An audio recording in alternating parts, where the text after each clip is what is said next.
नमस्कार आप सभी को। मेरा नाम आशीष शर्मा है and today we will discuss chapter 3 that is our changing earth from class 7th geography NCERT. In this chapter we will discuss about the earth's surface movement. In this we will also cover lithospheric plates, endogenic forces, exogenic forces, earthquakes, volcanoes, its focus and some case study example, also how to prepare for an earthquake, major landforms also. So in this chapter we will cover all these briefly. Okay, चलिए start करते हैं। ठीक है, earth movement कैसे होता है from the plates. Okay, होता क्या है कि जो अर्थ है वो कई सारे प्लेट्स में डिवाइड है और एक प्लेट दूसरे प्लेट से टकराते हैं या ड्रिफ्ट अपार्ट होते हैं। ठीक है, या ड्रिफ्ट अपार्ट होते हैं। ठीक है, तो this is called the earth's movement. The earth's movement held by various forces, और ये वेरियस फोर्सेस आपको बाद में बताया जाएगा। ठीक है, अभी जो जरूरी है उस पर ध्यान देते हैं। ठीक है, अर्थ्स मूवमेंट फोर्सेस में दो मेजर फोर्सेस हैं। एक इंडोजेनिक फोर्सेस, ठीक है, जो अर्थ के इंटीरियर से लगते हैं। एक होता है एक्सोजेनिक फोर्सेस, जो अर्थ के बाहर से लगते हैं। ठीक है, जो अभी हमने अर्थ मूवमेंट के कुछ फोर्सेस बताए वो मेजर फोर्सेस हैं, वो बाद में ही पढ़ेंगे। ये फोर्सेस बेसिकली जानने चाहिए, तो वो हम बताने चल रहे हैं। ठीक है, एंडोजेनिक फोर्सेस में दो टाइप के फोर्स हैं। एक सडन फोर्स है जिसमें अर्थक्वेक और वोल्केनिज्म होता है। एक डायस्ट्रोपिक फोर्स है जो स्लो फोर्सेस है। ठीक है, उसके बाद सडन फोर्सेस में देखिए अर्थक्वेक है, वोल्केनो है, लैंडस्लाइड्स है, और यहाँ पे डायस्ट्रोपिक फोर्सेस में बिल्डिंग माउंटेन्स जैसे रीजन्स हैं। Okay, exogenic forces erosional and depositional force होता है। River erosional deposition, wind erosion deposition, sea waves की वजह से, ग्लेशियर इरोजन की वजह से। ठीक है, तो ये एक ब्रीफ समरी था। चलिए स्टार्ट करते हैं। As we know, the Earth's surface is continuously changing, due to which endogenic forces, that is internal forces, and exogenic forces, that is external forces. हम आपको एंडोजेनिक और एक्सोजेनिक समझाते हैं थोड़ा सा ब्रीफ में, ताकि आपको अच्छे से समझ में आ जाए। क्योंकि ये हमारा अर्थ सरफेस है। If this is our earth surface, एक सेकेंड, चलिए, if this is our earth surface, ठीक है, तो जो फोर्स यहां से आएगा, ठीक है, वो एंडोजेनिक है, और ये फोर्स अर्थक्वेक के फॉर्म में होगा, वोल्केनो के फॉर्म में होगा। ठीक है, और जो फोर्स बाहर से एक्ट होता है उसे एक्सोजेनिक बोलते हैं। इसमें पहला हो जाता है weathering by wind, rainfall, erosion by river, ये सारे फोर्सेस एक्ट करते हैं। ठीक है, तो ये ब्रीफली रहा। ठीक है, चलिए let's move on the main topic. Endogenic forces होते क्या हैं? That are internal forces. It's meaning is forces originating inside the earth due to heat, pressure and magma movement. Heat बहुत सारे रेडियो एक्टिव एलिमेंट्स के reaction से होता है। High pressure में जनरेट होता है, मैग्मा मूवमेंट की वजह से होता है। जैसे हमने आपको पिछले क्लास में बताया था कि अपर मोस्ट मेंटल और क्रस्ट और कुछ मेंटल का हिस्सा बनाता है एस्थेनोस्फेयर, और इसी में मैग्मा का फॉर्मेशन होता है। तो वो मैग्मा सर्कुलर फॉर्म में रोटेट होता है। ठीक है, वो रोटेट होता है जिसे कॉन्वेक्शन करंट कहते हैं। ये वैगनर ने एक्सप्लेन किया था, कॉन्वेक्शन करंट। ठीक है, जब प्लेट टेक्टोनिक टेक्स मूवमेंट की बाद आई थी। Okay, types of endogenic forces, they are sudden forces and slow forces. Let's discuss what is sudden forces. Sudden endogenic forces, they act quickly and cause massive destruction. यानी कि बहुत ही suddenly act होंगे और massive destruction create करेंगे। इनमें first आता है the earthquake. An earthquake is a sudden shaking of earth crust caused by release of energy at fault. ठीक है, जैसे इस फिगर में देखिए, यहाँ पे somehow there are more energy calculate, somehow there are more energy generated, और होता क्या है, ये एनर्जी बाहर निकलने के लिए एक प्रेशर एक्ट करती है और वो प्रेशर बाहर की तरफ जैसे ही निकल के आता है, and release of energy at fault, जिस फॉल्ट पे रिलीज होता है उसे ईपी सेंटर बोलते हैं। और जहाँ पे ये इसका मतलब अर्थक्वेक का सेंटर जहाँ से वो स्टार्ट होता है, this is where the earthquake occurs, जहाँ पे अर्थक्वेक आता है उसे फोकस बोलते हैं। It is the origin of the seismic energy, यानी यहाँ से सेस्मिक एनर्जी का ओरिजिनेशन होता है और वेरियस पॉइंट पे फैल के जाता है, जिससे मूवमेंट होती है, शेकिंग होती है और जो एरिया है वो डिस्टर्ब हो जाता है। The just above the focus is known as epicenter, point is known as epicenter, and the waves that are occurred around, that is seismic waves, and they are formed by the plate interacting to each other or distracting to each other. Okay, तभी हम बचपन में सुना करते थे ये plates के टकराने से होता है। ठीक है, कैसे होता है अभी हम आपको एग्जांपल में समझाएंगे। ठीक है, focus, that is also known as hypocenter and a point of origin. The epicenter point on the surface above the focus, यानी जो फोकस के जस्ट above पॉइंट है उसे ही एपिसेंटर बोलते हैं। ठीक है, earthquakes are common along plate boundaries, जैसे क्या है, एक प्लेट ये है, एक प्लेट ये है। ठीक है, ये दोनों आपस में इंटरेक्ट हो रहे हैं और एक समय आएगा जब ये इंटरेक्शन हो जाएगा तो यहाँ पे अर्थक्वेक होने के ज़्यादा पॉसिबिलिटीज होते हैं। जैसे India lies on Indo Australian plate, तो यहाँ पे अर्थक्वेक पॉसिबिलिटी बहुत ज़्यादा है। ऑल्सो इंडो यूरेशियन प्लेट, जहाँ पे हिमालयन रीजन डेवलप हुआ है, ये हाई सिस्मिक जोन है in the form of earthquake seismicity zone 4 में भी आता है, पहले 5 में भी आता था, अभी इसे जोन 4 में ही ऑलरेडी कन्वर्ट कर दिया गया, जोन 6 में भी इसे बना दिया गया। ठीक है, हाईली अर्थक्वेक जोन में इसे डाला जा चुका है। ठीक है, एग्जाम्पल्स, नेपाल अर्थक्वेक, भाई ये अर्थक्वेक तो हमने भी फेस किया है जब 2015, भाई ये मुझे डेट याद है, 25 अप्रैल हम जीकेपी में हॉस्टल में थे। ठीक है, हॉस्टल में थे और एडी मॉल का कंस्ट्रक्शन अभी जारी था। ये अर्थक्वेक इतना डेंजरस था, हमारा 9th का पोर्शन था, हम तब उस टाइम 9th में थे। भाई खतरनाक का अर्थक्वेक आया, हम डर के 7 से 8 दिन स्कूल छोड़ दिए थे। ठीक है, तो ये हमें याद है, Nepal earthquake it's very danger, 6.9 magnitude का ये अर्थक्वेक था और मैसिव डिस्ट्रक्शन हुआ था in Nepal, Kathmandu. Okay, second example इस टर्की सीरिया अर्थक्वेक जो रिसेंट 2023 में हुआ है। इंडिया ने मदद भी की थी, फिर भी टर्की ने हमें धोखा दिया। चलिए, it's overall. The second point is, the second sudden endogenic force eruption is the volcanic eruption. ठीक है, होता क्या है वोल्केनिज्म में, the magma comes out as a lava creates volcanic landforms. कैसे, देखिए ये मेंटल का अपर मोस्ट लेयर है। ठीक है, अपर मोस्ट पोर्शन है, जस्ट उसके क्रस्ट होता है और ये मिला के एस्थेनोस्फेयर बनता है। ठीक है, एस्थेनोस्फेयर बनता है जहाँ पे मैग्मा चेंबर के नाम से भी जाना जाता है और मैग्मा यहीं पे क्रिएट होता है। ठीक है, मैग्मा यहाँ पे कन्वेक्शन करंट के थ्रू इधर से उधर, इधर से उधर, इधर से उधर, इधर से उधर फ्लो करता है।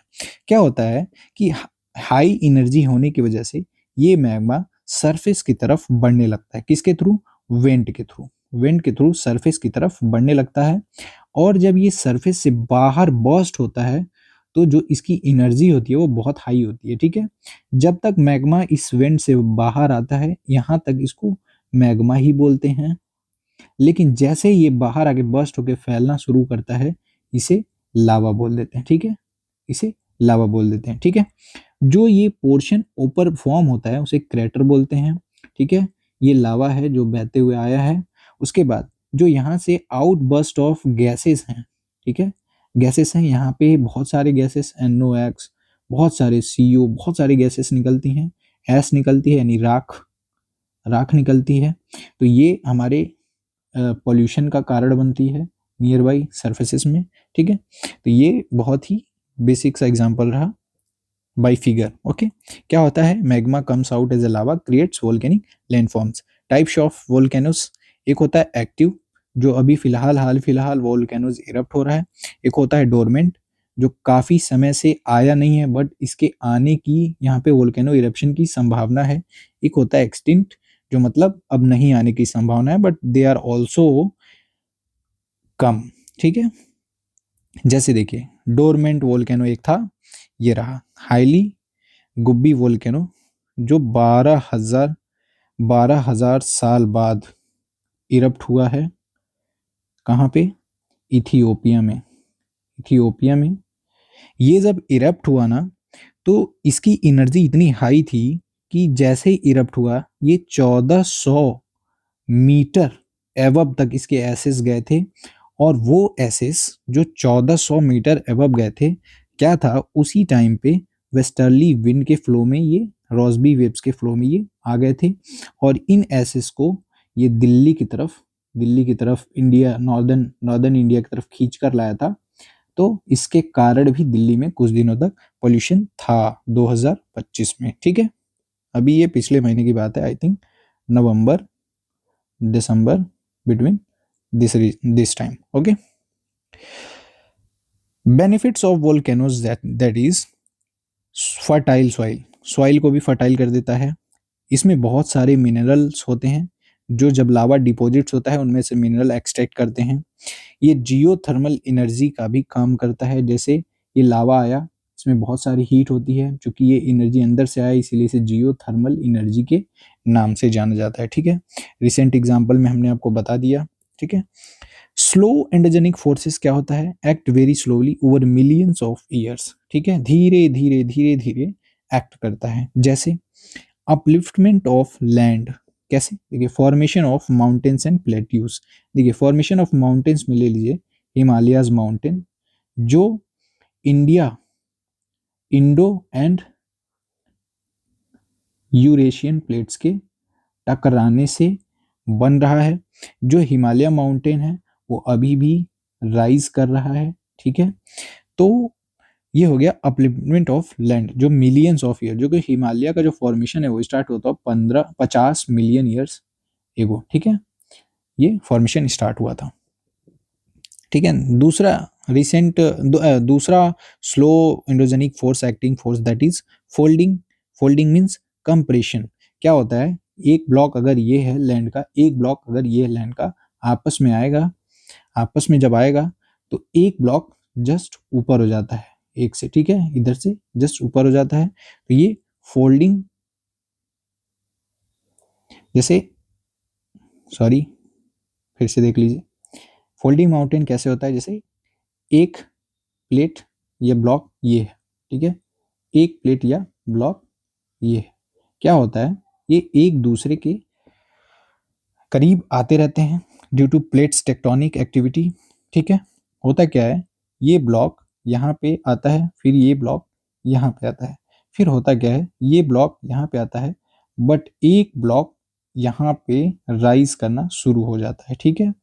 यानी क्रस्ट एक दूसरे क्रस्ट पे चढ़ना शुरू हो गया। इसे ये भी बोलते हैं डबलिंग ऑफ क्रस्ट, ठीक है। और ये फोल्ड माउंटेन डेवलप होने लगता है। इसका रिसेंट एग्जांपल है हिमालय माउंटेन, ठीक है। पिछला ध्यान मत दीजिएगा, उसमें थोड़ी सी हमसे मिस्टेक हुई है, सॉरी, ओके। उसके बाद देखिए एग्जांपल में हिमालयज एंड एल्प्स है, ठीक है। Faulting, breaking of crust, that is fault. क्या होता है, जब दो क्रस्ट, जैसे ये क्रस्ट है, ये आपस में जब ब्रेक होगा तो यहाँ पे फॉल्ट क्रिएट हो जाता है। क्या होता है, एक एक नीचे हो जाता है, एक ऊपर हो जाता है, तो यहाँ पे भी माउंटेन्स बनते हैं, ठीक है। जैसे create a rift valleys of east Africa is a example, okay. The second force is exogenic forces, that is external forces. It means forces acting on the earth's surface due to wind, water, ice and temperature. The exogenic forces means ऐसे forces जो बाहर से लग रहा हो, एक्सो जो बाहर से आ रहे हैं। तो बाहर से कौन सी फोर्सेस लग रही है? जैसे माउंटेन पे बारिश हुई, जैसे अरावली माउंटेन है, ठीक है, वेदरिंग वेदरिंग की वजह से इसका पूरा इरोजन हो चुका है और माउंटेन का जो राइजिंग पॉइंट है वो एलिवेशन बहुत ही डाउन हो चुका है, ठीक है। उसी तरीके से ग्लेशियल इरोजन की वजह से ग्लेशियर्स ब्रेक होते हैं और फिर वैलीज क्रिएट करती हैं।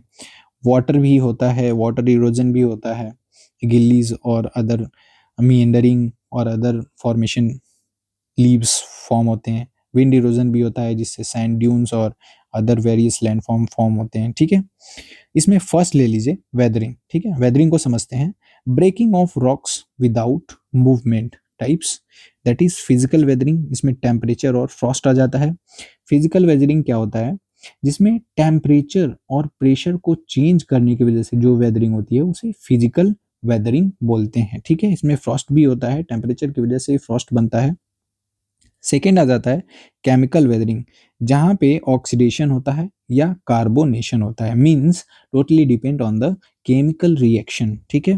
The third is biological weathering, where roots and organism, जहाँ पे मतलब जैसे जैसे ये कोई प्लेस है जहाँ पे रूट्स निकल के आया, ठीक है, रूट्स निकल के आया, तो जब यहाँ से कोई पेड़ निकल के आ गया, जैसे हम देखते हैं ना पीपल के पेड़ घर में निकलने लगते हैं, तो अगर वो पीपल के पेड़ बड़े हो जाएं फिर ये दीवारें टूटने लगती हैं। Like this is biological weathering.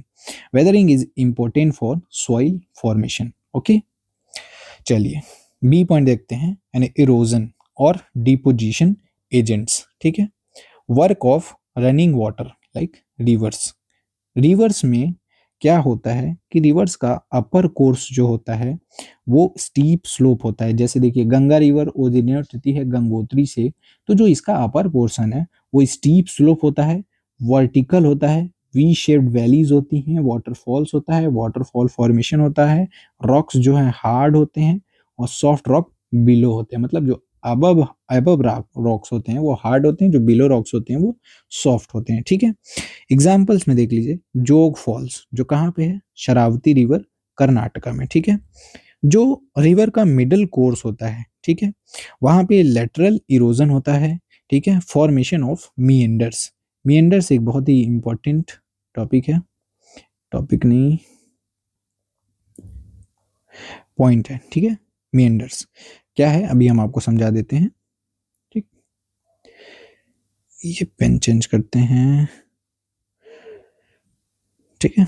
चलिए मीएंडर्स क्या होता है ये आप देख लीजिए। जैसे सपोज करिए कि ये गंगा रिवर है, ये कोई रिवर है, गंगा ही नहीं कोई रिवर है, फ्लो करते हुए आ रही है, ठीक है। फ्लो करते हुए आ रही है रिवर का, ये कुछ कोर्स इस तरीके से फ्लो करते हुए आ रहा है। होगा क्या, कुछ समय के बाद ये रिवर ऐसे ऐसे ऐसे ऐसे फ्लो करना शुरू कर देगी, ऐसे ऐसे, ठीक है, ऐसे ऐसे फ्लो करना। फिर कुछ समय बाद क्या होगा, ये रिवर ये रिवर ऐसे बन जाएगी, बट जो ये पोर्शन था ये यहाँ पे बच जाएगा। इसी को कहते हैं ऑक्सबो लेक, ऑक्सबो लेक, ठीक है। जो पोर्शन बच गया वो ऑक्सबो लेक। और मिएंडर का मतलब होता है कि इस तरीके से मिएंडरिंग करते हुए रिवर फ्लो कर रही है, ठीक है। लो कोर्स में रिवर का क्या सिस्टम है? जो लो कोर्स है उसमें रिवर का क्या मतलब सिस्टम चलता है? डिपोजिशन होता है, डोमिनेंट डिपोजिशन होता है, फॉर्मेशन ऑफ फ्लड प्लेन्स होते हैं, लीव्स होती हैं एंड डेल्टास का फॉर्मेशन होता है। अब देखिए जैसे गंगा रिवर फ्लो करके, गंगा रिवर यहाँ से निकलती है, फ्लो करते करते करते करते सुंदरवन में आती है, एक लार्जेस्ट डेल्टा बनाती है। अब देखिए इसका स्टीप अपर कोर्स जो है ये मिडल कोर्स है और ये लोअर कोर्स है। तो अपर कोर्स में स्टीप स्लोप है, माउंटेनियस रीजन है, तो रॉक्स जो हैं वो हार्ड होते हैं, ठीक है, बीच में प्लेन्स है, ठीक है, तो प्लेन एरिया में ऑक्सबो लेक फॉर्मेशन होगा, ठीक है, मीएंडरिंग होगी, ठीक है, बट जो लोअर कोर्स है वहां पे डेल्टा का फॉर्मेशन होगा ही होगा, ठीक है। एक्चुअली जनरली डेल्टा का फॉर्मेशन जो है वो ईस्टर्न कोस्ट पे ज़्यादा होता है, वेस्टर्न कोस्ट पे बहुत कम होता है, ठीक है। ऐसा इसलिए क्योंकि जो ईस्टर्न कोस्ट पे जो रिवर्स आती हैं वो बहुत लंबी दूरी ट्रेवल करके आती हैं, बट वेस्टर्न है वो बहुत ही स्टीप होता है, बहुत ही स्टीप होता है और तुरंत आके समुद्र में मिल जाता है, ठीक है। चलिए, ये हमने आपको समझा दिया, ठीक है, मिडिल कोर्स लोअर कोर्स समझा दिया, ठीक है। The important examples that is, देखिए Ganga Brahmaputra delta, that is Sundarban, Sundarban delta world's largest delta है। उसके बाद नाइल डेल्टा, नाइल रिवर का भी डेल्टा है। देखिए जैसे ये मेन रिवर है, मेन रिवर बहुत सारे डिस्ट्रीब्यूटरीज भी होती हैं, बहुत सारी डिस्ट्रीब्यूटरीज होती हैं, बट एट लास्ट डिस्ट्रीब्यूटरी इसलिए होती है क्योंकि वहाँ पे डेल्टा का फॉर्मेशन होता है, ठीक है, डेल्टा का फॉर्मेशन होता है, ये है डेल्टा, ठीक है, डेल्टा एक region, okay. Work of glaciers, देखिए जैसे ice found in cold region, high mountainous region, जैसे काराकोरम, काराकोरम, शिलोंग, मनाली, ऐसी प्लेसेस पे, ठीक है। ये हाई रीजन पे ही होगा क्योंकि कोल्ड रीजन वही होता है, हाई माउंटेन्स पे ही। लैंड फॉर्म्स क्रिएटेड, इसके द्वारा लैंड फॉर्म्स भी क्रिएट किए जाते हैं, जैसे यू शेप्ड वैलीज क्रिएट की जाती है। मोरेन्स यानी जो मतलब ग्लेशियर्स बहुत दूर जाके डिपॉजिट होते हैं एज अ डेब्रिज फॉर्म, वो मोरेन्स के फॉर्म में होते हैं। ग्लेशियल लेक्स भी बनती हैं, जैसे क्या होता है, ग्लेशियल लेक्स भी बनती हैं, ठीक है। ये हमारा आता है हजार्ड में। ग्लेशियल आउटबर्स्ट लेक्स, यानी जो ग्लेशियल लेक्स होती हैं उनमें बारिश की वजह से, पानी भरने की वजह से अर्थक्वेक जब भी आता है तो ये पानी ऐसे, जैसे बाल्टी में पानी भरा हम हिला दे तो बाल्टी का पानी ऐसे ऐसे ऐसे होगा, तो जो जो लेक्स का पानी है वो आउट बर्स्ट हो जाता है, जिसके कारण डिजास्टर भी क्रिएट हो जाता है। तो ये डिजास्टर मैनेजमेंट का भी एक पॉइंट है, ठीक है। फिर work of wind, common in desert region, erosional landform create करता है, मशरूम रॉक्स क्रिएट करता है। ये देखिए, ये ग्लेशियर हमने ऊपर जो बताया ये फिगर है, इससे समझ सकते हैं ग्लेशियर्स का फ्लो होता है इस तरीके से, ठीक है। तो वैलीज भी देखिए, इस तरफ वैलीज भी बनी हैं, मोरेन्स उसके एट लास्ट बनता है, ठीक है। चलिए, जो विंड के वर्क हैं, इरोजनल लैंडफॉर्म्स क्रिएट करते हैं, मशरूम रॉक्स क्रिएट करते हैं, ये क्या होते हैं अभी हम आपको बताते हैं। डिपोजिशनल लैंडफॉर्म्स क्रिएट होते हैं, सैंड ड्यून्स क्रिएट होते हैं, लोएस्ट डिपॉजिट्स क्रिएट होते हैं। सबसे लार्जेस्ट लोएस्ट डिपॉजिट्स है कहाँ पे, चाइना में, ठीक है। चलिए हम आपको दिखाते हैं, ये जो हमारा है ये है सैंड ड्यून, सैंड ड्यून्स, ठीक है। उसके बाद देखिए इरोजनल लैंडफॉर्म्स, जैसे क्या होता है,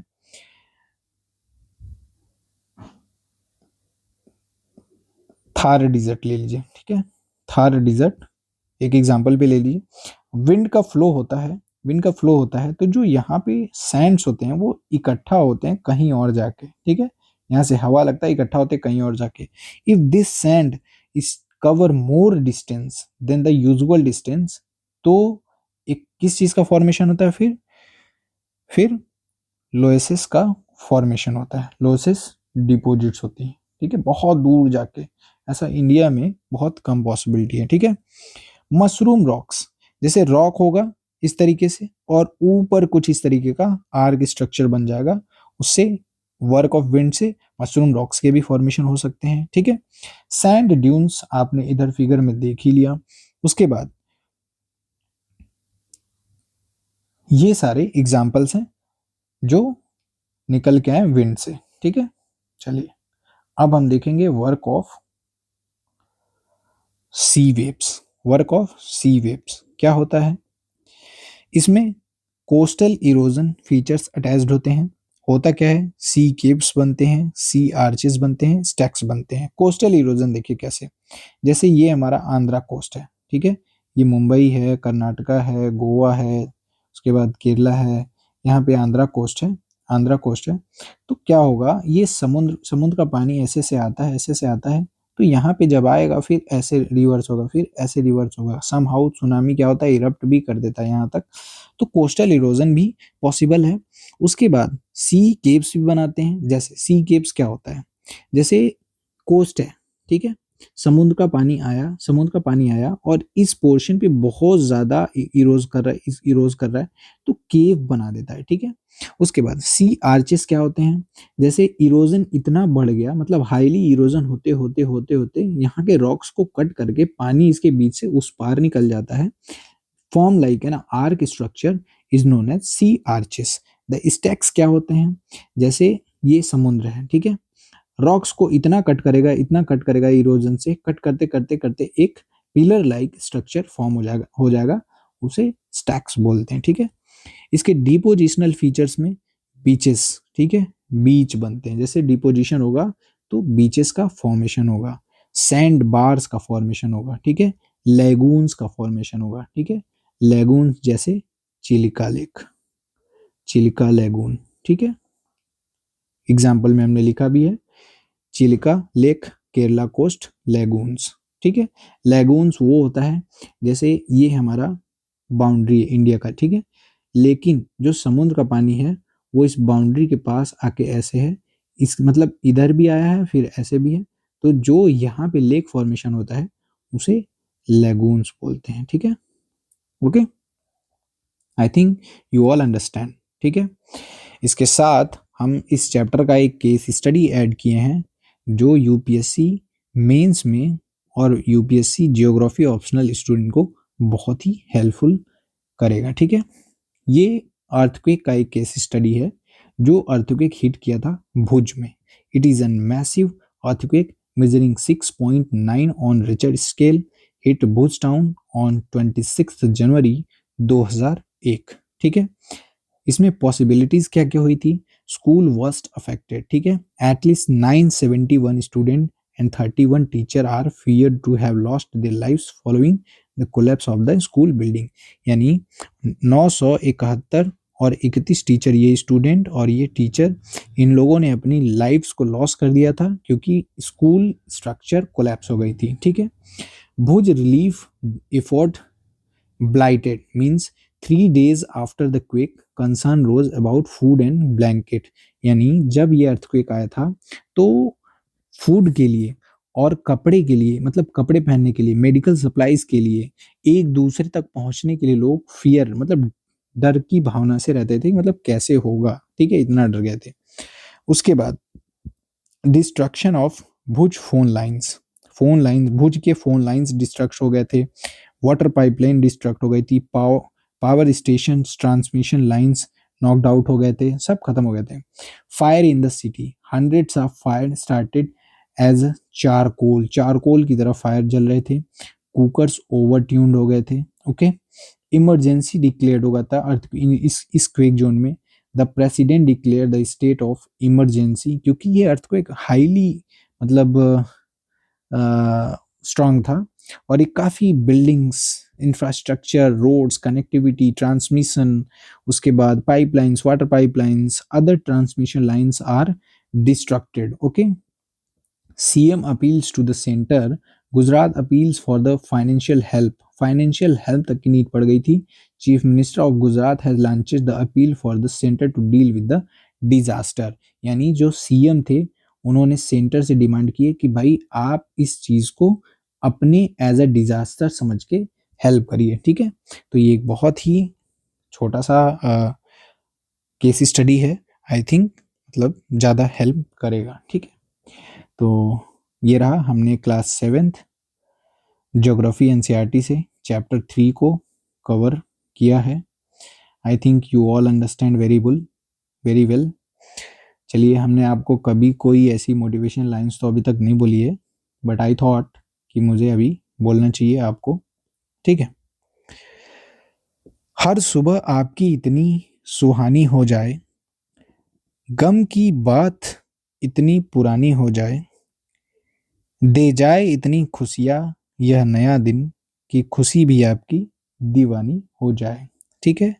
यानी हर सुबह नई रोशनी की तरह जगो, ठीक है, नया ख्वाब लेकर आओ, सपनों को पूरा करने की एक नई राह दिखाती हुई रास्ता बन के आओ, फूलों की तरह मुस्कुराते हुए रहो, ठीक है? चमकते सूरज की तरह दमकते रहो, ठीक है?